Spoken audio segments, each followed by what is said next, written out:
Hi, today I'm reviewing the Neutrogena Hydro Boost Night Pressed Serum. And really quick, I just want to say I purchase these products with my own money. I'll never waste your time with sponsored ads or videos, so if you want to help support the channel, check out nobsbeauty.com, check out my Patreon community, or click on the link below. Okay, so another new product from Neutrogena. They've been releasing quite a bit lately.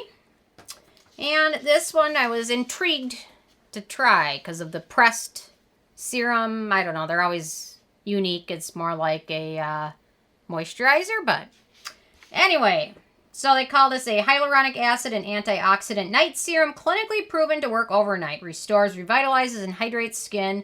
Multi-restorative serum is from a dermatologist recommended brand and suitable for all skin types. Non-greasy formula is oil-free, alcohol-free, and non-comedogenic, so it won't clog pores. And I will say, when a brand calls themselves dermatologist recommended, it really doesn't mean much. It means they found a dermatologist somewhere in the world that recommended the brand. It's just marketing, so don't fall for that. Okay, so my first criteria is packaging, and we've got the jar packaging. I'm not super crazy about it, but there's not really a lot of antioxidants in here to be concerned about, so it's really not a huge deal. In terms of drying types of alcohol, this does not contain any of those, so that's always a good thing, especially for sensitive skin. In terms of fragrance, this has a rather strong floral scent, which takes a long time to dissipate. By the time you wake up, the scent will probably be mostly gone. Takes a while. I found the scent to be very strong. A lot of people that have tried this didn't have any issues with it at all. I have a very sensitive nose, and if you have a sensitive nose or sensitive skin, you're probably better off passing on this one because of the scent, but some people don't have issues with it, so there we go. The manufacturing location for this one is the US, so no issues with that. Ease of use, so they recommend applying generously to cleansed face and neck and leave on overnight. So you can see the texture of this one. It's very kind of like a jelly almost. Kind of goopy.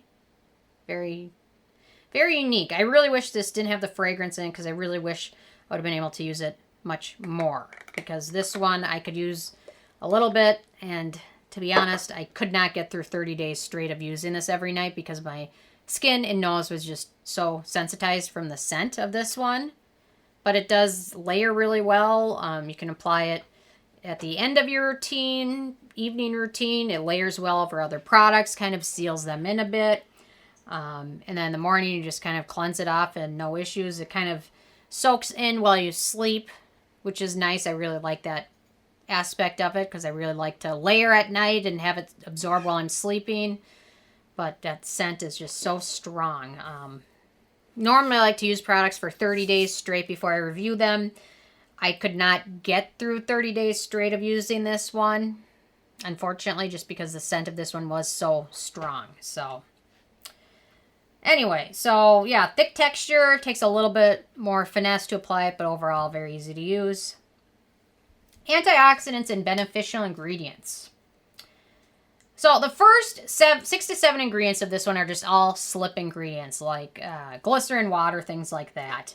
Then we have phenoxyethanol, which, if you know a little bit about skincare, you know phenoxyethanol is a preservative that is allowed to be used in skincare products at a concentration of 1% or less.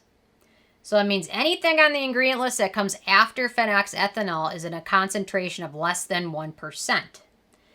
So we've got the first 6, 7 ingredients, slip ingredients, hydrating ingredients. Then we've got that phenoxyethanol. Then after that, we've got 4 more slip ingredients and then fragrance. Fragrance can be any combination of 200 different some ingredients. And then after fragrance, we've got sodium hydroxide, which is a buffering ingredient. Then more slip ingredients. Then we finally got some good things. Vitamin E, which is a good antioxidant hydrating ingredient. We've got yeast extract, which is a good moisturizing and humectant ingredient. Sodium hyaluronate, good humectant. Then we've got sodium Laureth sulfate. I don't think I've ever seen that in a leave-on product. And I want to make this distinction because this is not sodium lauryl sulfate, which is in cleansers, which is a common irritant. But sodium Laureth sulfate is a relative of that, which has a potential to irritate skin even in a rinse-off product, sodium laureth sulfate can be potentially irritating, let alone in a leave-on product. So if you have sensitive skin, this is another reason to pass on this product, let alone the fragrance issue. I'm not sure why they put that in here. I was surprised to see it. I thought it was a typo at first, so then I go and look on my box, and of course it's on there. So, that's all I have to say. That is probably why I could not make it 30 days using this product straight. My skin did not like it at all. Okay, then we've got Hydroxymethoxyphenyl Decanone, which is a skin-soothing antioxidant. So really not a very exciting ingredient list. We've got a bunch of slip ingredients, preservatives. We've got that sodium laureth sulfate. Not a great ingredient list, especially from a brand that knows as much as Neutrogena does. They could really make an amazing product, but they just didn't. So, okay. On to my 7th criteria, which is animal testing, and Neutrogena is not cruelty-free. Performance. So my skin hated this product. It hated it.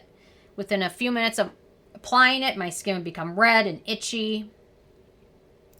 Then I would try and start over the next day thinking maybe that was a one-off, and it just happened every time. So unfortunately, this one just was not great.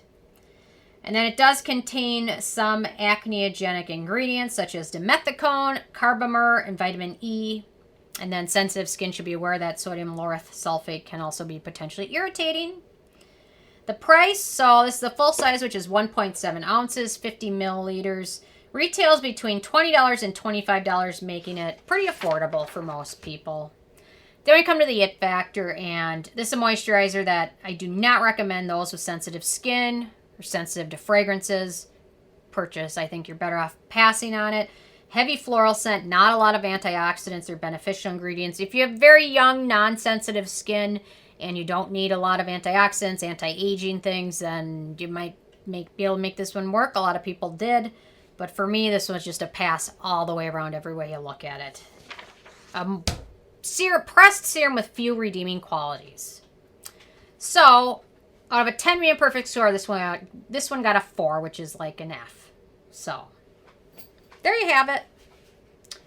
Anyway, I'm interested in hearing from you guys. If you've had a chance to try this, and if you agree or disagree, definitely leave a comment. I love hearing from you guys. And stay tuned for more tomorrow. Thank you so much.